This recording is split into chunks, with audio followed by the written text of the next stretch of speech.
All right. Welcome, everybody. Thank you for joining me. My name is Craig Monroe. I'm the founder and editor of Elegant Literature, and I'm joined today with our most recent award winner, Tanja Harley. Tanja, congratulations on winning the $3,000 award for new writers. How are you feeling right now?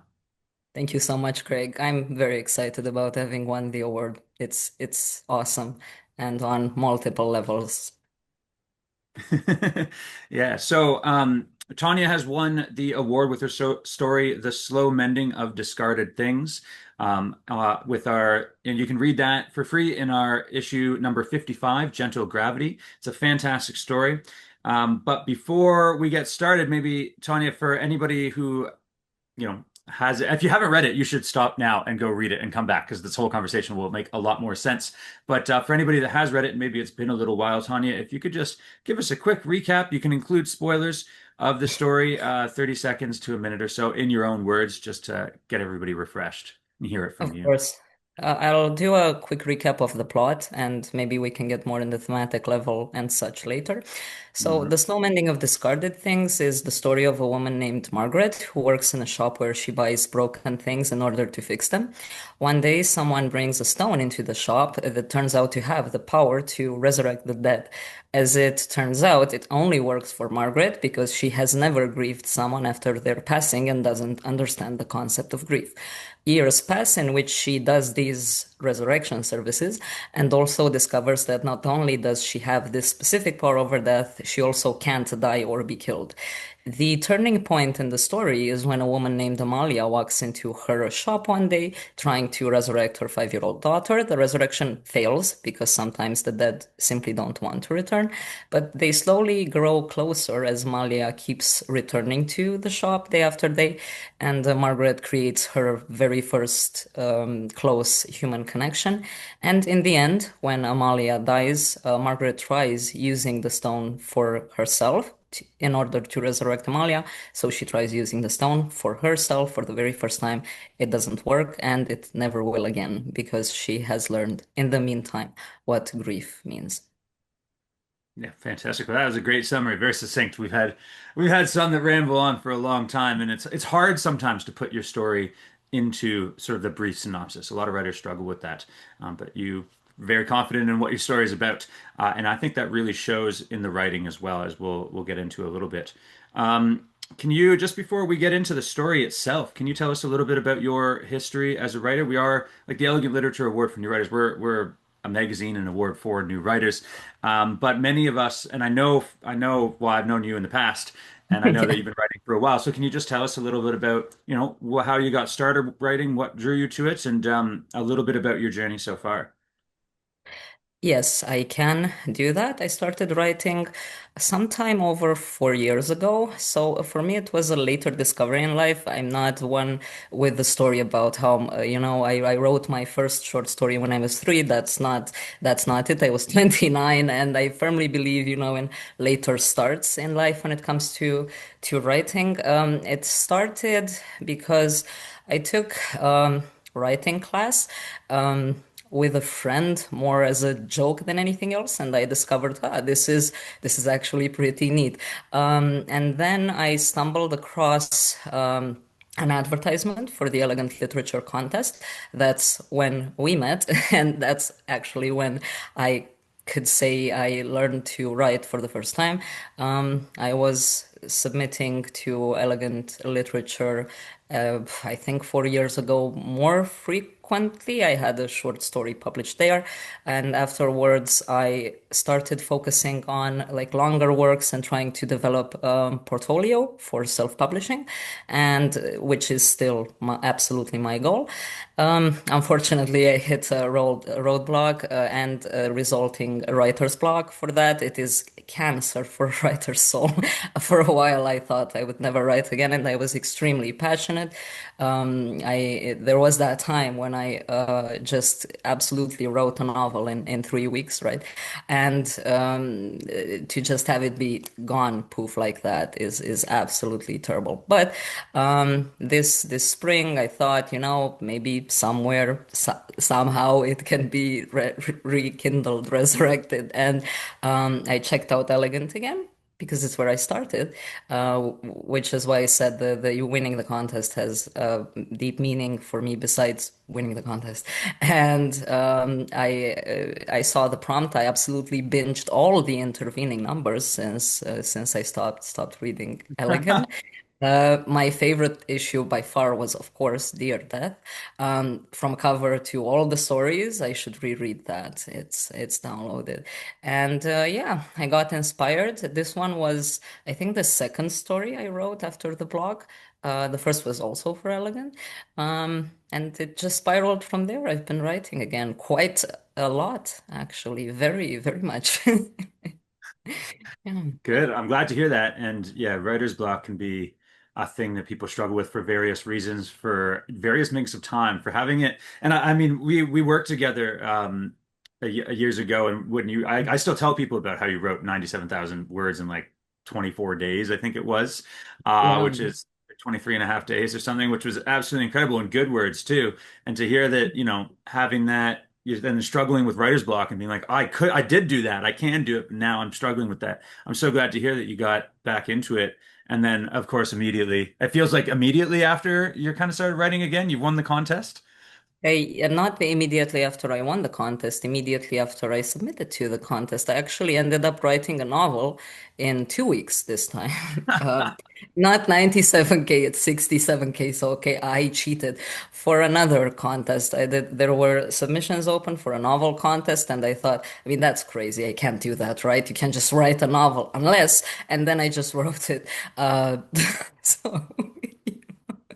And what happened afterwards is the most important thing that has happened since submitting to Elegant, which is finishing my main work for self-publishing that had been sitting painfully there gathering dust for 2 years. I thought I would never finish it ever and that I have failed, all that, but after submitting to Elegant and getting unblocked with the other novel, I finished it in 4 days. I just wrote 40K in 4 days Wow. with Wow. it. You certainly Yeah. write fast and and write Hopefully well, also obviously. well, but yeah.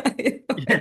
Sometimes, yeah. How does writing fast, like those novels fast, compare to how you approach writing a short story for elegant literature, right? You still only have a month, but it's only 2,000 words, and I don't think the slow mending of discarded things was even that long. How does it change? Do you write really quickly and then do a lot of editing? Did you write it fast and find that it just worked as is, or is it different when it's sh a short piece? It is actually different when it's a short piece because the novel is of course a different form of narration. The novel is allowed to spread out. It's allowed to have the clay pots approach, the whatever, the snowball, and you can always go back and edit. You can delete entire scenes. You can hallucinate. You can word vomit in a novel. You can do anything. Of course, the editing is made difficult by that, but I mean, fine. A short story, on the other hand, is something completely different. And from a perspective of how fast you write it, it's harder because it's so much more concise. And you have to craft every word carefully. So that's when I switch to short story mode, where I can take my time and I can polish every word and I think very, very carefully about every sentence. It didn't take a month, but sure, it took a longer time. Yeah. Yeah, right on. Yeah, really. I mean, great to hear a little bit about the process and I agree. When you're writing with a novel, you can just like part of often what people recommend and what you should do is just get it out. Like get it out as fast as you can. It doesn't matter if it's not up to par, but a shorter story, you can if you I know that some people in our community talk about they just get it out, but then it's 4,000 words long, 5,000 words, Yeah. and they have an extremely difficult time to edit it down into a specific word count while keeping, and then they end up entering it into other competitions that accept longer No, yeah, I words. agree because with short stories it's like this. For me, it's the same. Like, okay, I think the slow ending of discarded things was something like 2,200, so editable territory. But if it's 4,000, if it's 5,000, it's quite simply a different story. It's not about editing it down. It's that you're telling a story that probably cannot be told in 2000 words. And yeah, it's true. You can enter it somewhere else. It can find a home. But I think a story should be designed and carefully written for that limit of 2000 words, which is amazing actually. It's fantastic. Like the prompt and the constraint itself made me, you know, spin the gears for the Yeah, writing I think process. having people say think outside the box, but having a box to think in, I think often makes things more creative and you find solutions to problems. So great. So Absolutely. and I mean obviously it worked because you've won the contest. You've won the award. You won the $3,000 prize. So congratulations once again on that. Can you tell me a Thank little you. bit about what you were feeling, the thoughts and emotions, and what you did when you saw contest winner underneath your name in the magazine? Like, where were you? What did you do? Who did you tell? All of that. Yeah. Oh, it was a fun moment. So I was writing actually because I was in a hurry with the deadline for the novel. I was randomly writing, but I but I remembered that it's the 1st of June and it was close to midnight in my time zone. So I thought, I think the magazine is out. I was pretty curious about the magazine. I downloaded it and I'd actually submitted two stories to the April issue. So I opened it. I really wasn't expecting either of them to get published. I did not trust my skills so much, after the blog. But I was curious, and then I saw myself, my name there. I couldn't believe that it was published. I thought, well, of course, because it fit the prompt better than the first one. That's actually why I wrote it and submitted the first one because the second one because the first one I realized did not fit the prompt as well. So my first initial reaction was yes, of course, because this one fit the prompt, and but I saw it was second in the list, and although I know it can vary, I was like, yeah, the winners and second in the list are like second to last or something. But wow, I can't believe it got published. And then when I saw my name and contest winner, I actually freaked out for I couldn't think, like my brain froze, and the first thing I did was reread it to make sure that it's actually not a super terrible story and that I didn't embarrass myself. That's the absolute first thing I did. Like I reread it. I thought, come on, it's not so bad. It's fine. It's okay. And then yeah, I went to the judges' comments. I appreciated them very, very much. To just to reconfirm that the contest winner wasn't misplaced. Yeah. And then, yeah, then I read, of course, the rest of the submissions, which I really liked, especially the more experimental ones that I think were playing with the concept of gravity and the form and structure of the story. So, like, really interesting stories, really strong contenders, this issue. So yeah, I didn't have many people to tell because it was midnight, but I did get a text from one of my neighbors who is actually a poet, so she writes poetry now and then, and she happened to text me right at that time with some silly, joke, and it just felt fated, like, oh, the one other writer I know who lives, two houses away, texted me, and I was like, hey, listen, I won, a contest, and she read the story right then in the moment and said she cried and all that, and I was like, okay, fine. I mean, maybe it's not bad. It's fine. It's okay. We are always our worst critics sometimes, I think. Yeah. Yeah. No, I mean, I'm going to reaffirm that I think it's a fantastic story. I think there's so many things that it does well. It's got such lovely prose in it that also is mixed with some sort of like functional economic sentences. And I think there's a juxtaposition contrast there that kind of heightens the feeling of it. There's a lot of atmosphere and excellent descriptions in there that I really liked.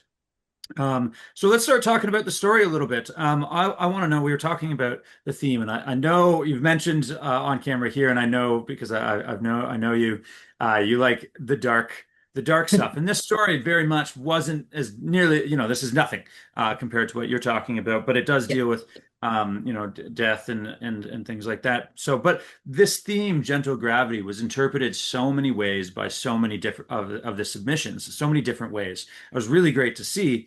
Um, but and that's I think because gentle gravity was a little bit more less concrete than a lot of some of the other themes might have been. Wild worship, it evokes that certain image. A lot of people had said to me that gentle gravity, like what is that? What do we do?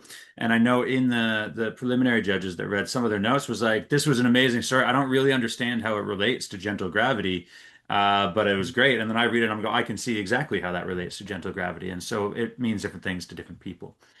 And so I was wondering if you could talk a little bit about what did gentle gravity mean to you and why did it result in this story? Yeah. So like I said, I actually submitted another story first, and that one was more magical realism with some political undertones, which is my second favorite thing to write. It's it's actually the random novel I wrote for that other contest. But after, after reading it and rereading before my final submission and even after submitting it, it didn't sit right, because I understand it can mean different things for different people, but it wasn't gentle at all. It kind of ignored the first word. It was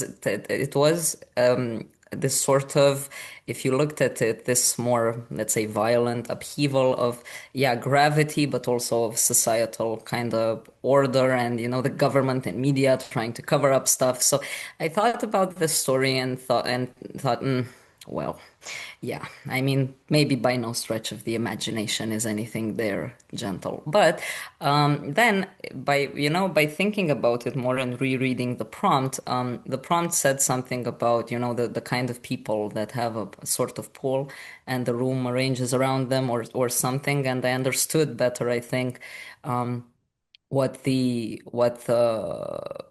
prompt wanted to say, and I had this idea of somebody's, reality rearranging in a way, but in a gentle, subtle way that you barely notice, which I thought was a super important element. And then, of course, I thought that I would like to explore the theme of death.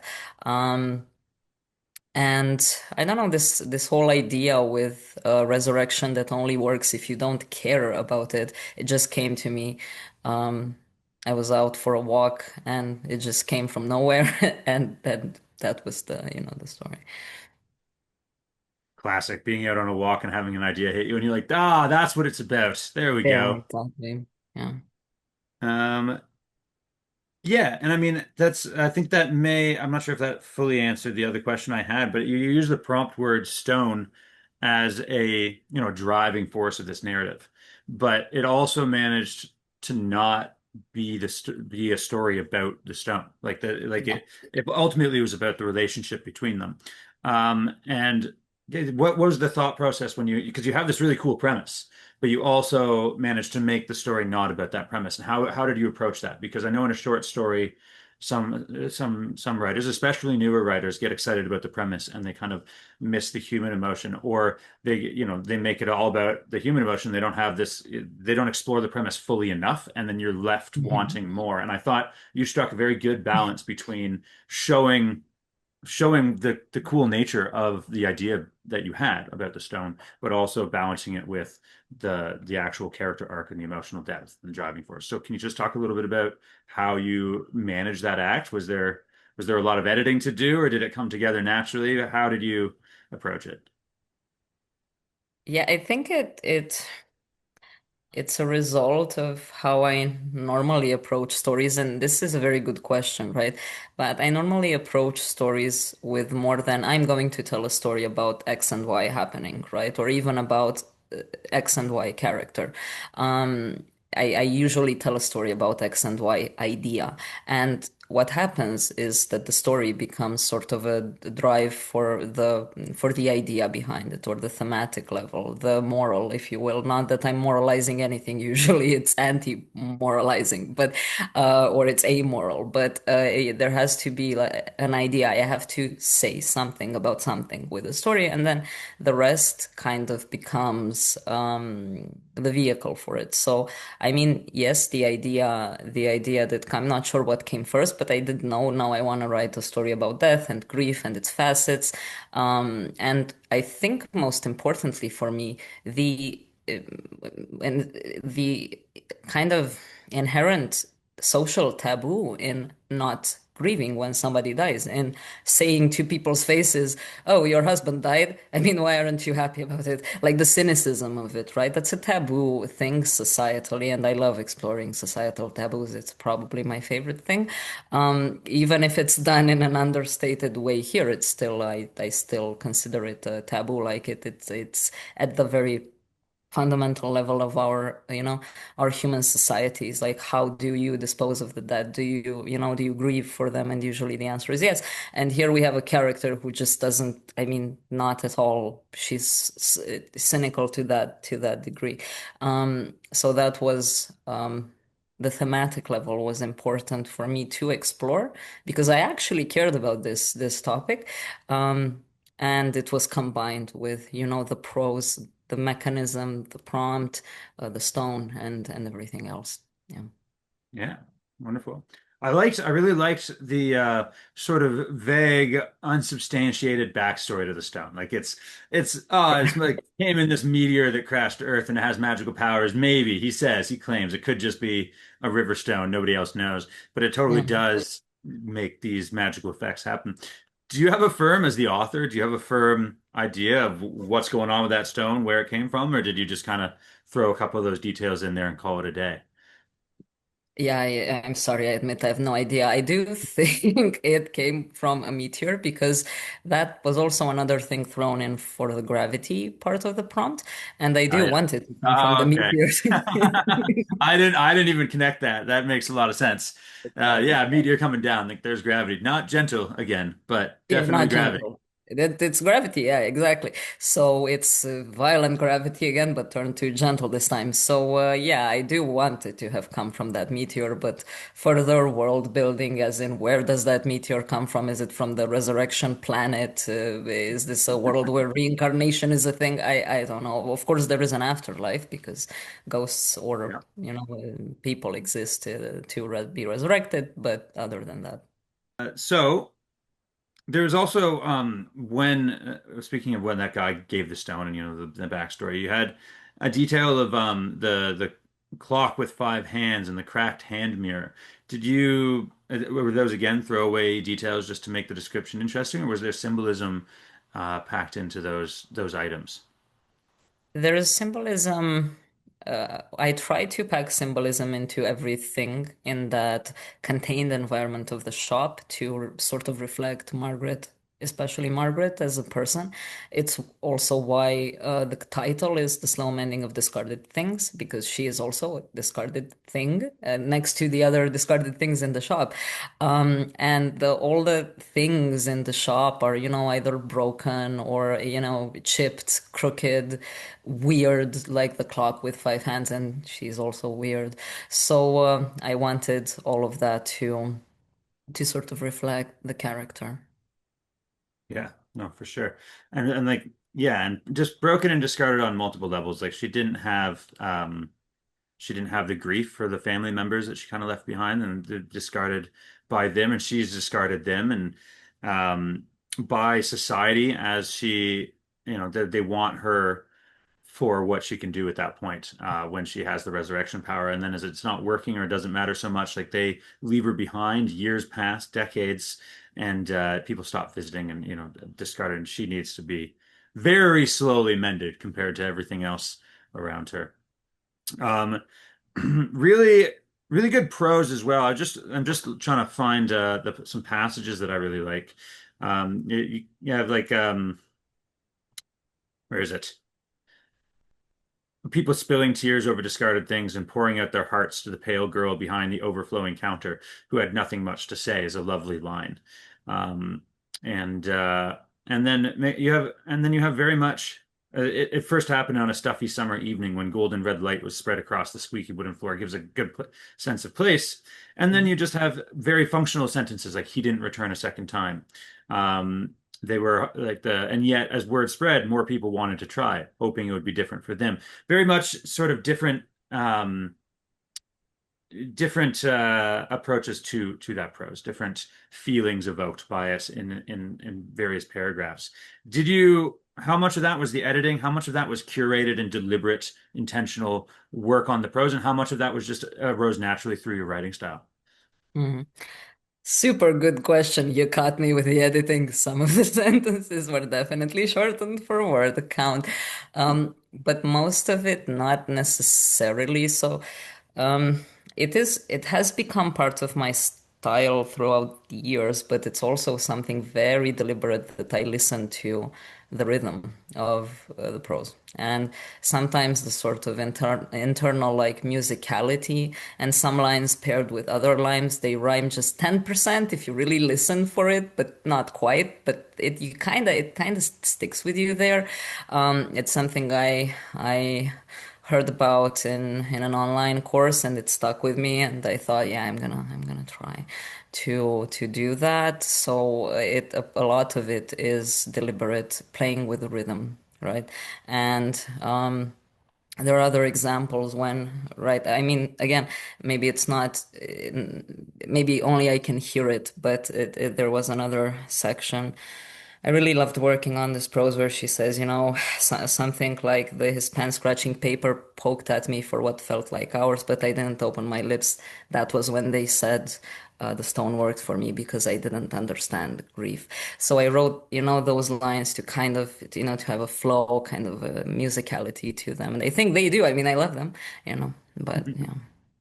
Yeah, they definitely do. And I think that's one of the things that drew me to this piece is the writing felt polished and professional, and it felt like it both had a very nice atmosphere and vibe. As people are starting to say vibe more, but I like it. Right? It gave a certain sense of the story and the landscape, while also functionally telling a story very well. Like you have a couple of lines of like kind of a bit more flowery descriptive prose, but Mm, they set the scene very well. And like you have two or three of them, and then you're on to the story. And I think combined with the rhythm of it, that it really drew me into the piece, and it created an atmosphere that really stuck with me and went a long way to making me select the story. thank you so I much for your feedback. I really appreciate it. Thank you Yeah. so much. Well, your writing is great, obviously, and I'm sure. Well, I know the preliminary judges agreed with me because that's one of the reasons how it was at the top of my list, and when I saw it, and yeah, and I'm sure I know people in the community like it. So we want you to keep writing for sure. No more writer's block for 4 years. Like, let's get your stories out there. Oh, Um, um, so just one more question about this story sure. specifically, and I want to hear a little bit more about what else you're working on and what's next for you.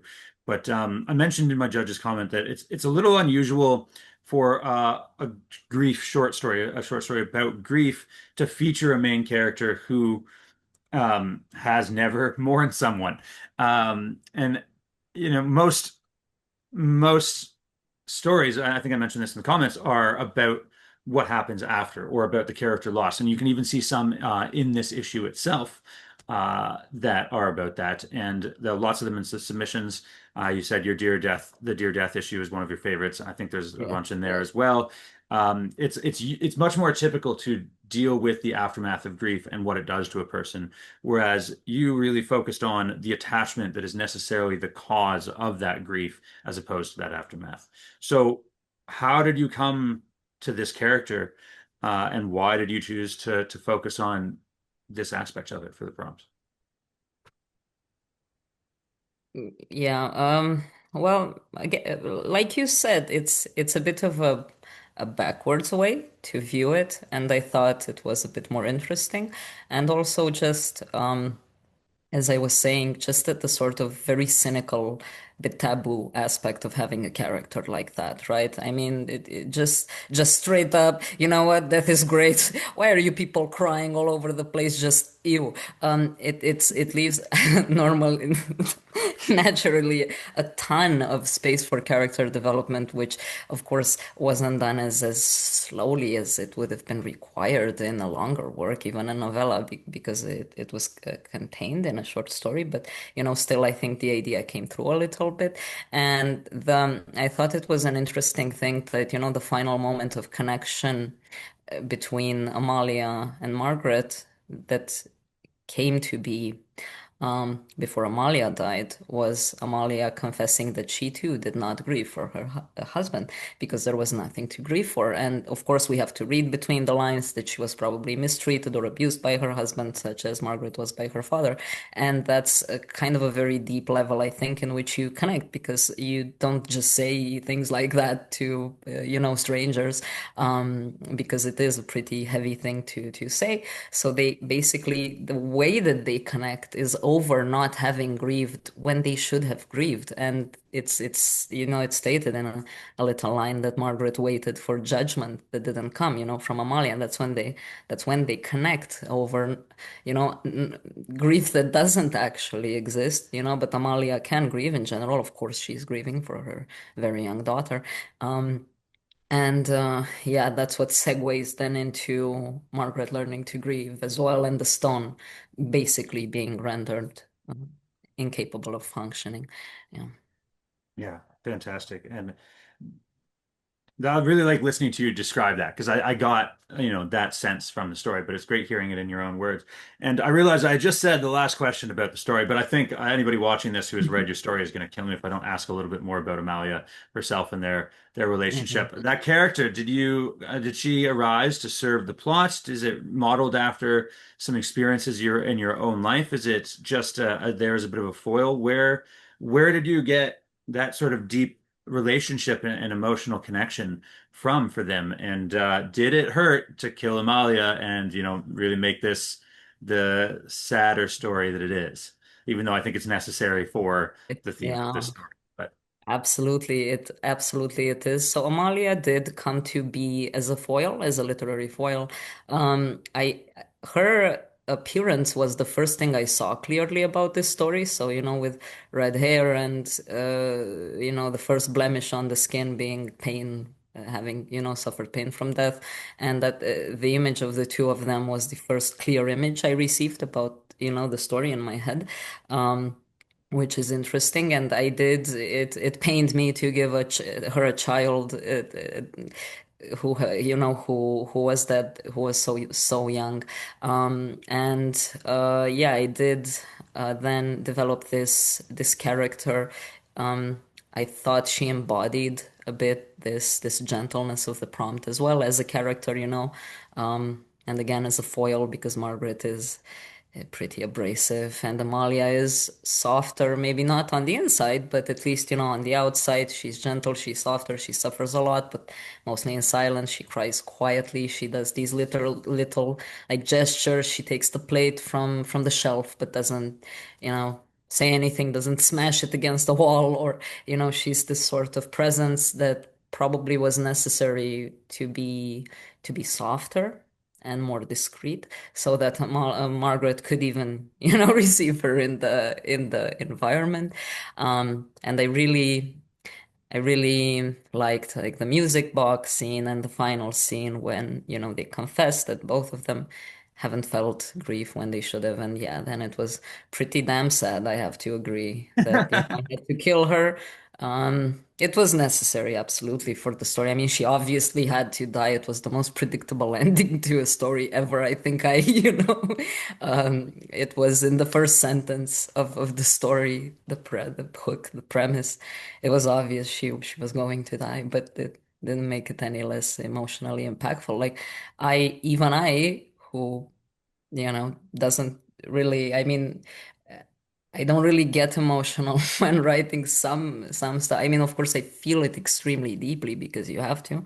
Um, But I don't really get emotional in that way. And I did get emotional a couple of times rereading the story because it just, yeah, so it did hurt, yeah. Yeah, I think it was sad for me as a reader, and I mentioned this in the comments actually, is that it happened quite abruptly in the narrative, and I was wondering because that happened, and it's like that's how it happens in life. Like the main character is going to be shocked with the suddenness of that, and I was so kind of invested in the story that I felt that as well, and it made me kind of reel a little bit and go and then on future reads of the story as I was deciding the winner, and then I'm looking at analyzing it as for the comments. I'm thinking, did that feel more too abrupt? But in that first reaction, it felt very right to me. And Mm. was that a deliberate thing? Was that a word count issue? Uh, why did you decide to make it so sudden? So yes and no. I mean, firstly, it's very deserved concrete. Thank you for it. Indeed, it could have had a bit more space to breathe, but not in the sense in which I would have said, oh, and she stopped coming the next day, and then the next day, and then the next day, and then the next. No, I really, really, even if I had five more lines, I would have written that line first. Right? Because it just as an emotional impact. I definitely would have written it first. It's the same mechanism with which I took the stone line and put it right at the beginning at the hook. That's something that I learned with the elegant literature courses in the beginning, right? Shouldn't you not switch the order of the first two paragraphs or sentences? Are you sure that, where does your story start? And by the same logic, I definitely would have put that line there to just gut punch out of nowhere, the reader and the protagonist with a bit more space. I would have possibly expanded a couple of more lines, but yeah. Well, I think it worked just fine. It got me, and that's one of the things I look for when reading these stories is that when I'm immersed in the story and something happens, do I have an emotional reaction? Because Yeah. sometimes I'm reading it and I'm like, oh, I'm too removed. There's too much narrative distance from the story. I'm like, oh, that's a clever thing the author did there versus, oh, no, Amalia. And and that's a very different reaction, especially like for a reader, but as a judge as well, it really tells me that I'm being engaged by the story and having that emotion to it, which is important for me. Um, so your career is very different from writing. You had mentioned that you started writing almost like you took a class almost as a joke, and then you really liked it, and you have some history with writing. But tell us a little bit about what you do in your day job, just to show the contrast. Because my question actually is going to be, does Yeah. your profession inform your writing, or do you keep those separate? And if so, why do you do that? And I had a better phrasing for that, but that's okay. Hmm. Hmm. Um, so tell us a little bit about your regular work. Very good question. So I work in IT. Um, when I started 4 years ago, so 4.5 years ago with writing, I was in a different position in IT. Because it's interesting, and I was thinking now how it actually evolved with my writing, right? Even my IT career, because in the beginning I was a purely tech person.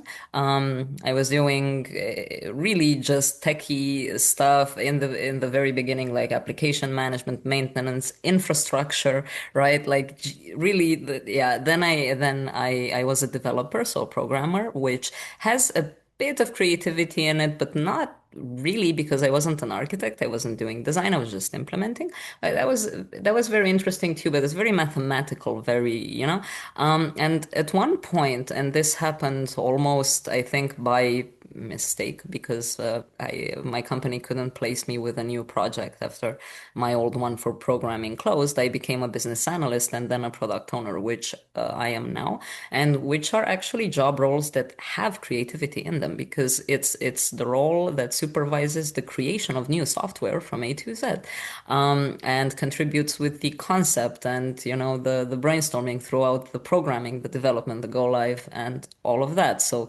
the application basically becomes your brain baby and the baby that you have to tend for and all from the moment when it's a blank page. And I had At my old project, I had an application like that. Of course, very boring. It was for booking appointments. So, a lot of IT is just boring. It's finance and, stuff like that. But to me, it was like, hey, a blank page and something to create. And then it's actually not that different. And when you're with a team or with your stakeholders and negotiating for 3 weeks where to put a damn field for it to be better for the for the end customer to click on it, and I actually enjoy that so much, and I realized that it's an absolute just the best job role I've ever been with in IT, and that it's a way better fit than just purely technical. Of course, I do still need the technical acumen. It's very, very important, but it's there's a lot of, overseeing and just creating within the yeah. And I think maybe it evolved with my writing, not in spite of it or before it, but it just kind of happened, and I enjoy it very much, this role. Nice. And being in IT and sort of development and things like that, is speed a factor? Is it important? And were you always a fast writer? Like you write very very quickly.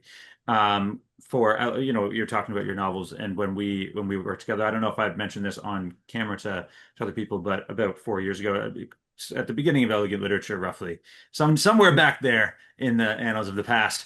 We worked together as coach and client, and helped worked on your novel, and you blew me away with how fast you wrote and how what level of quality the words that you wrote that fast were.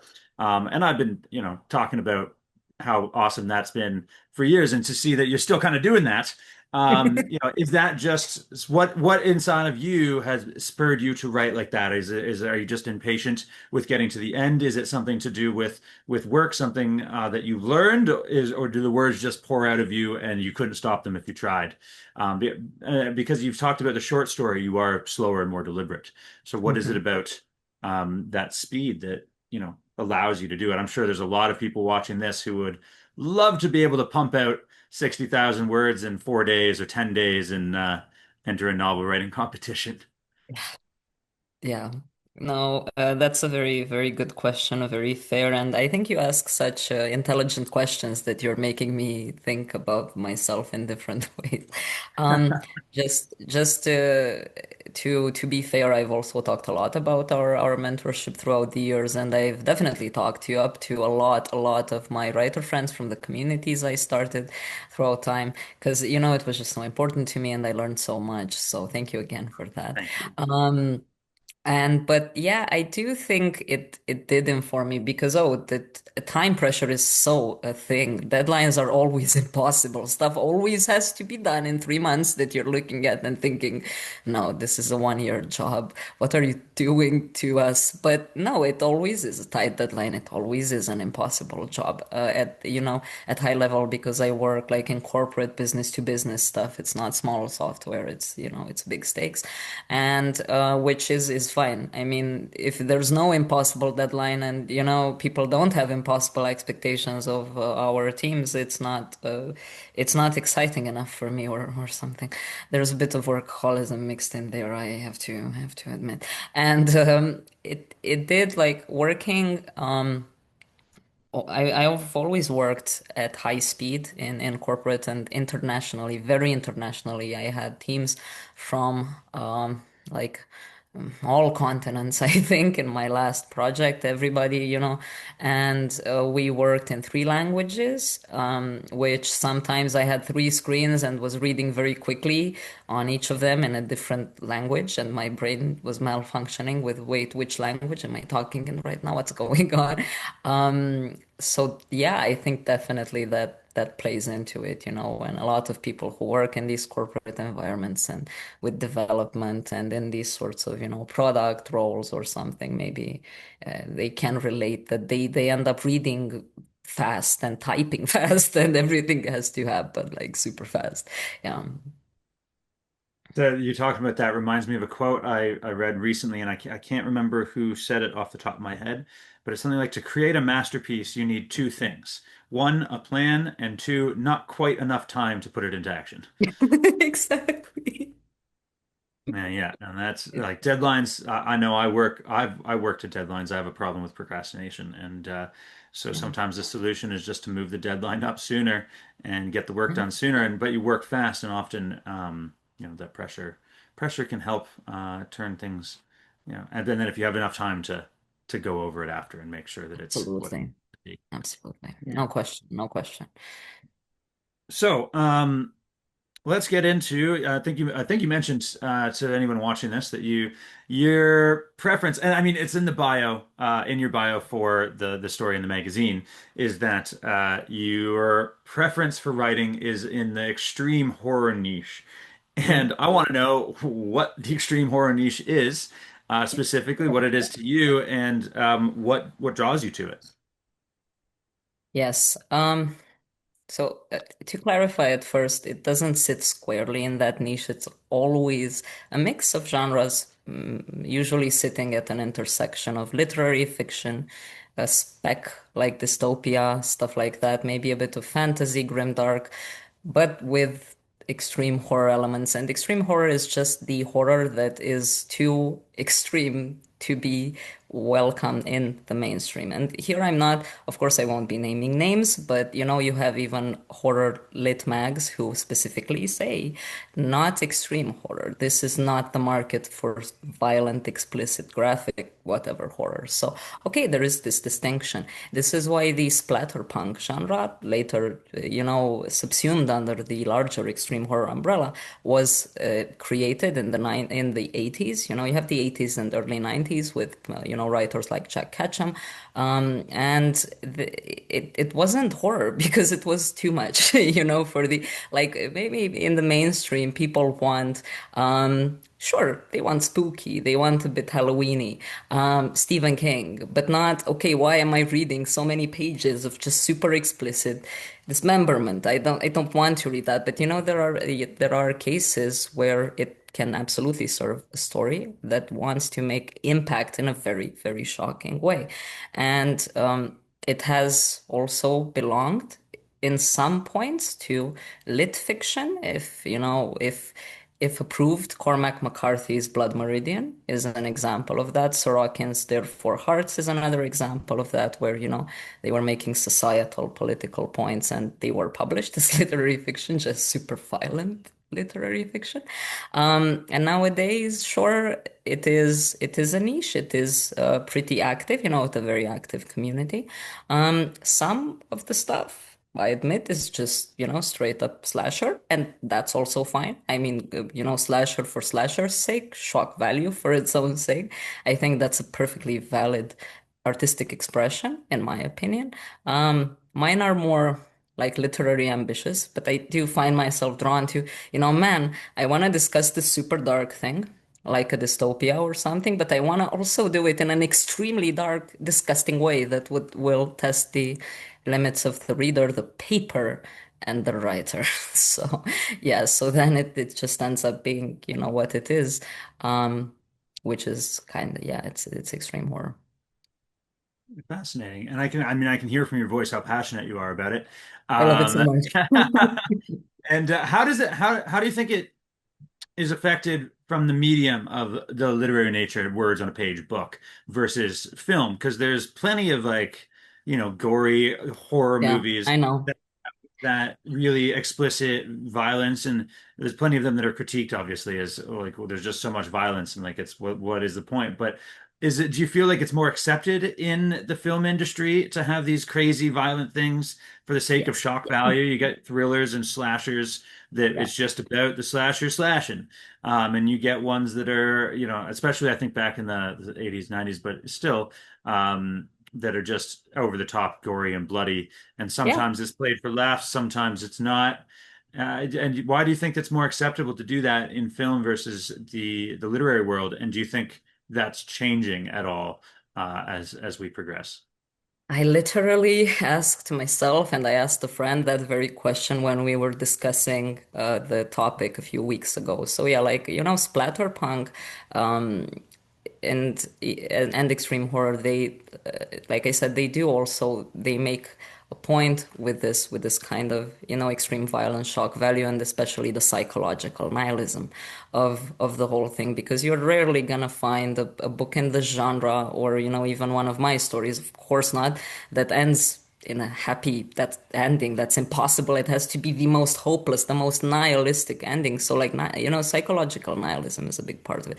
And I think it's not, maybe this is, maybe this is just a theory, like something in the literary world, something, as that is so, I think, relentlessly gory and violent, and taboo towards characters that people maybe, get attached to just for it to be for nothing in the end, although I disagree, it's not for nothing.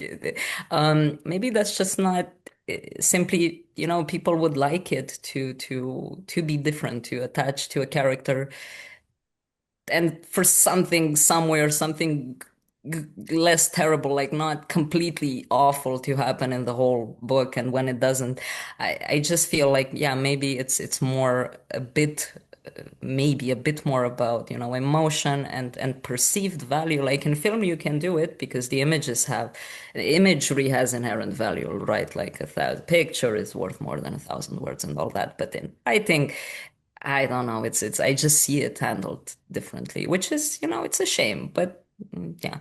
And as for it changing, I genuinely don't know. I think that maybe because of the advent of self-publishing and how strong, self-publishing has become the default for people who, I mean, all sorts of transgressive literature, right? Not just splatterpunk, just all sorts of transgressive stuff. And I think, it is popular enough um, to, for people to notice, hey, not only is it read, it's read by tens of thousands of people. And that means that people want to read it, and the more you try to stop them, the more they're gonna want to read it. Like the first thing that you have to tell someone for them to immediately read the story is that, the story was banned. It's a banned story. You can't read it. I can't. What do you mean? Oh my God, I must read it right away. Right? Yeah. I must read it now. And I think seeing that there are, popular transgressive books, even ones that push limits, might make this change. I'm not sure. And, Sure, yeah. And people talking about it and making it more mm. of a well-known thing, word of mouth. So on that note, anybody who's watching this, who's listened to you talk and never thought about extreme horror as a niche that they could explore that even exists, where would they go to get a taste of what you're talking about? Where would they go to read something like, are we talking like Wattpad and Royal Road and places like that publish sort of like Hey. fan Oh. fiction type stuff that's free, or is there a dedicated where's the dedicated community where you can go and read some of these stories and maybe interact with authors like yourself who are writing them? I mean, I suppose fan fiction type stuff is always great for this. You can go that route, but of course, if you want the publishing route, you can check out the classics like 80s splatterpunk. That's super, like Jack Ketchum and his peers from the 80s. I think that's a very good place to start. Otherwise, at the moment, you can. It's mostly Amazon, so it's mostly self-published books, right? On Amazon, if you're interested in the splatterpunk genre, you can go there to check out what topics, for example, people are approaching in their writing, and there's also a dedicated platform called godless.com, which is especially for. Logvis.com. Absolutely, it's especially for transgressive splatterpunk extreme horror, like extreme fiction. It's a self-publishing platform with no restrictions. It's actually kind of cool, but people complain about the quality. The thing is, in the niche, they do complain about quality a lot, and I do get it. It's like, man, sometimes you have to pick. Like, you have authors, big names, who, I mean, they write a lot, they publish a lot, they sell a lot. It's very messed up. Like what they write is just so and stuff, but it's not literary prose. It's not something that, super polished or super. And some people say, well, I don't want it to be polished and literary and lyrical and stuff and flowery. I want it to be minimalist because I just want to get to the messed up stuff. And others are like, well, it would be good to, have a more lyrical style in the niche. But it comes down to preference, right? So if you want your limits pushed, definitely you can check out what people are writing, like Jonathan, Aaron Beauregard, Christopher Triana, and the names. And I hope to join them very soon. Yeah. Fantastic. Well, I think that'll give somebody watching this who is interested in checking that out some good places to start. So thank you with that. Now, I know so it's really just self-publishing for these kind of things, the kind of stuff that you're interested here. There's no there like when we're talking about novels versus short stories, because I think you touched on that before, that most of the horror lit mags aren't looking for the kind of extreme stuff that is being written in these circles. For novels, are there any publishers that take this on, or is it really just self-publishing? And do people like, would you do it off your own website, or is it Amazon is the best place? That's where the readers hang out. Tell us a little bit. Just, I'm sure you've looked into this. You seem to have an idea of what's going on. So if tell us a little bit about it. It's usually a mix. I think the way people are doing it, again, I mean, of course, I can't report on every single extreme horror or transgressive or splatter punk writer, whether they're doing like for free, like I was doing at one point on their website, or sharing some other ways, or Amazon and website, or godless exclusive, or there are actually many avenues, which is great. I do know that some in smaller indie publishers absolutely do take content like this. It's a road that I don't necessarily want to consider for myself, because I do know how to reach people interested, I think, directly. So it kind of feels like a bit of a, you go around needlessly a bit.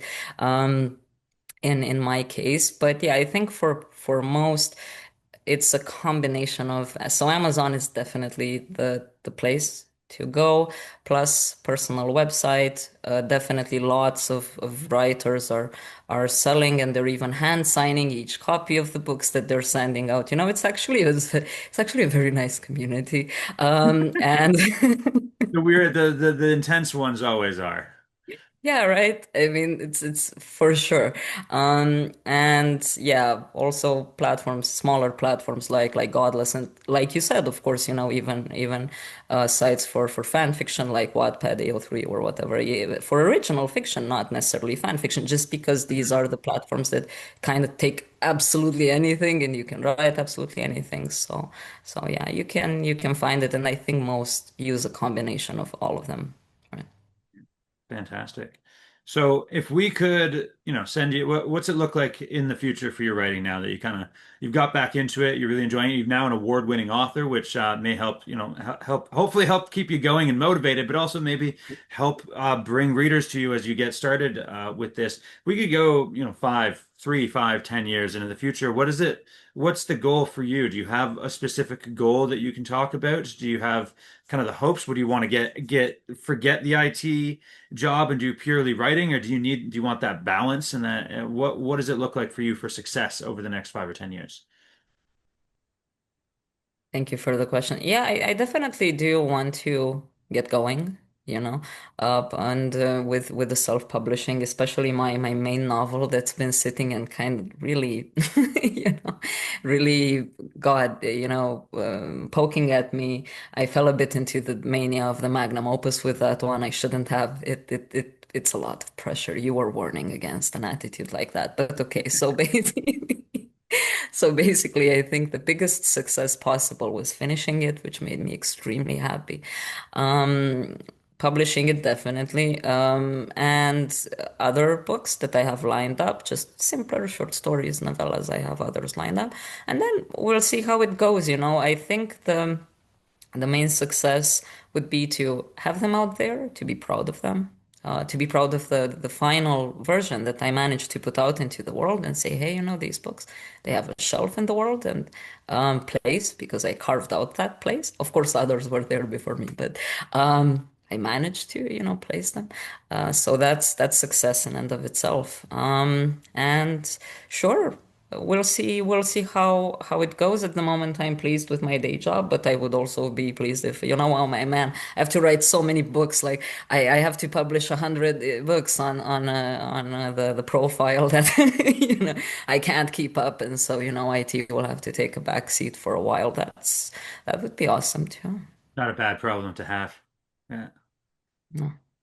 wonderful. And pretty much finally, well, actually, second last question, I think, is do you have any advice for anybody that is maybe watching this, or even better, maybe that it's a better question is advice for yourself over the last couple of years that you struggled with writer's block? Is there something that you can would you say to your younger self to help mitigate that or get through it faster, or any advice that you could think of that would help anybody that's is a newer writer and finding their footing and hasn't won an award yet and isn't a prize-winning author like yourself that might help them write well, write fast, enjoy the process. Any kind of advice that you was your favorite that might help. Hmm. So if we start with general writing advice, I would actually repeat one of the ones that you gave me years ago, which is be honest with yourself, and it will only make it a better story. In Especially throughout the years of writing dark, of sharing dark in communities and stuff, while I was getting ready, I encountered a lot of people who were surprised that I had the courage to publicly share the kind of work I was doing, and even telling me in private, I wish I had that bravery to be this open and post like this and say I wrote this. And how do I do that? And I'm like, well, if you're ashamed of yourself, you never will. But Mhm. that's a horrible feeling to have. Like, shame is the most paralyzing emotion in all of psychology, probably. Don't be ashamed of the craft. Like, it's a craft that can technically, theoretically earn you a Nobel Prize. I mean, not you and me, but royal you. So it's something to be proud of. And when you're proud of something instead of ashamed of it, it's gonna go really like faster. And this doesn't only apply for dark stuff. I think it applies for a lot of stuff. Of course, you have the Dunning-Kruger effect where people think they write far better than they do when they're beginners. Of course, I had that as well for a while. But then I think you have a lot more who are just like sort of like, scared, and even I'm embarrassed to put the honest story in my heart on paper. Well, too bad, because there are others who are not embarrassed. So think about that. I think that's the strongest advice I can give, honesty and pride, lack of embarrassment, basically. As for writer's block, dear God, I don't know. I hope it never begins. Maybe there is Dear such God, thing I as a don't know. stupid muse. Yeah, if you get blocked, come back to elegant literature. Amazing contest, super terms. Like the fact that you have a subscription and you can just send as many as you want. Like, let's be honest, a lot of contests they charge a fee separately for each entry. If you want to break the bank, do that. But Elegant has such a nice system and super great courses in and if you said the community is still going. So if you're experiencing blog, just whatever, just write for elegant prompts, because prompts might be a way to overcome them. The block. Fantastic. That's great advice. And also, really, just I was going to ask you how, if you would say elegant literature helped you on the journey, and how, and would you recommend it to others? And I feel like you just did. Yeah. Oh, absolutely. Wholeheartedly. I have already recommended Elegant to a lot of people. Like I said, I think the approach is great. The monthly contests are great. The prompts are a fantastic way of getting inspiration, and it's a fair system, and especially the fact that it focuses on new writers and gives people a chance who would otherwise need to compete with super experienced, even famous writers, which is, yeah, it's pretty unfair. That's amazing. And Yeah, I love it, and it has always been in my heart, throughout this time because it's where I learned to write. So nobody, nothing can ever take that away. That's just brilliant. So yeah, people, come on, just get the subscription. You can submit however many stories you want. You have no idea how. Go look at other contests and then compare. Like this is great for the submit however many you want. It's amazing. You can write. Not 10 because quality over quantity, but still it's Yeah, fantastic. Well, and I'm so glad to see you up here winning the prize and getting the award because we worked together. I think you may be one of the first, either the first or very much one of the first to have found the success like this with the contest and the award after we worked together. I think some of the people that won the award we then worked together later on. But and and I didn't see your name and then the submissions. Well, I didn't look. I don't really see the names of the submissions. And once we yeah, find of out course. the sort of the 10 that we're going to publish and then the honorable mentions and I see those names, I don't typically scroll through the rest of them to find all the names of all the people I know through Elegant Literature. But I noticed that your name didn't appear in the honorable mentions or in the published stories for quite a long time. Um, Years. Yeah, I did. I And didn't submit. I didn't submit for years. I was yeah, off doing. I was off doing exactly. disturbing things in the preparing to self-publish. But yeah, yeah, it When was the return after years and years yeah, of not and submitting even once. Yeah.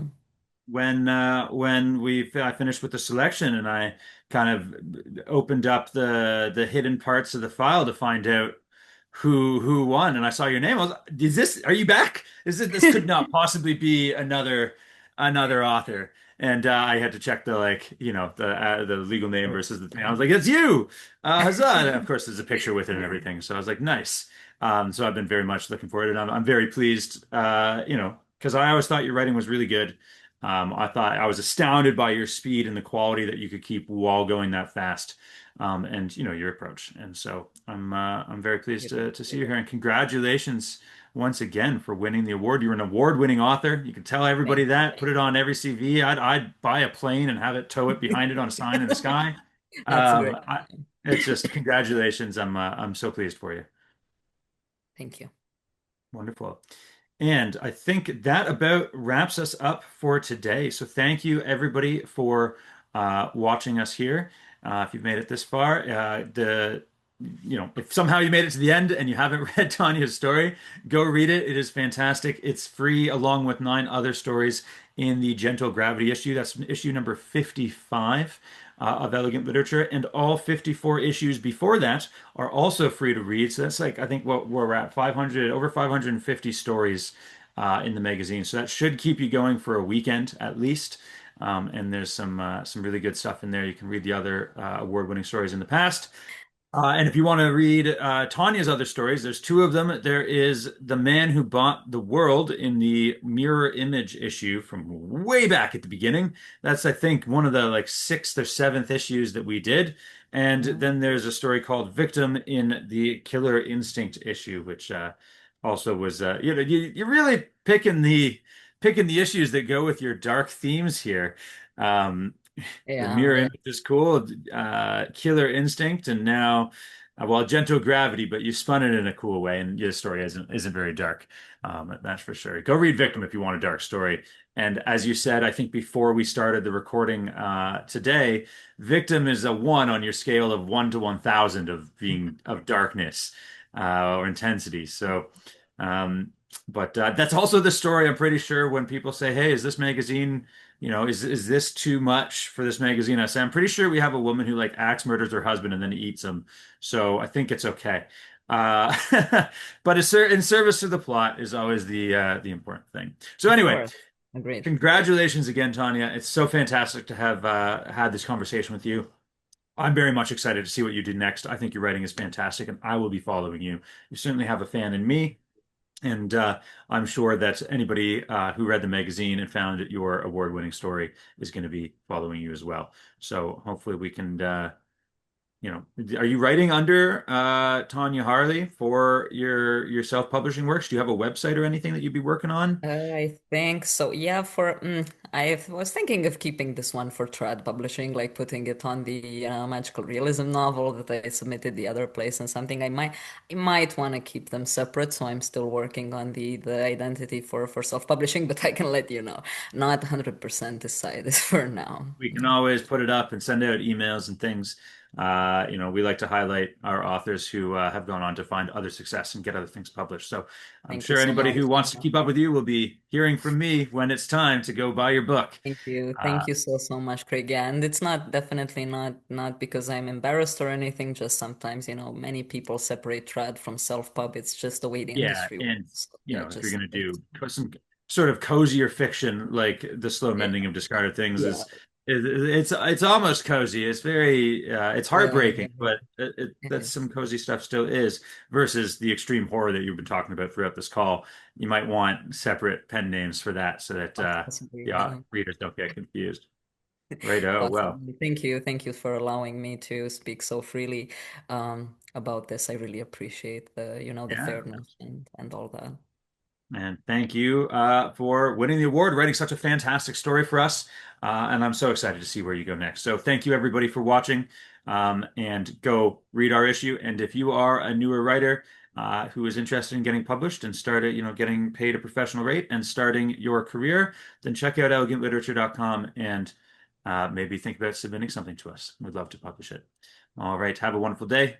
Thanks again, Tanya. Congratulations. Thank you as well, Craig. Bye bye.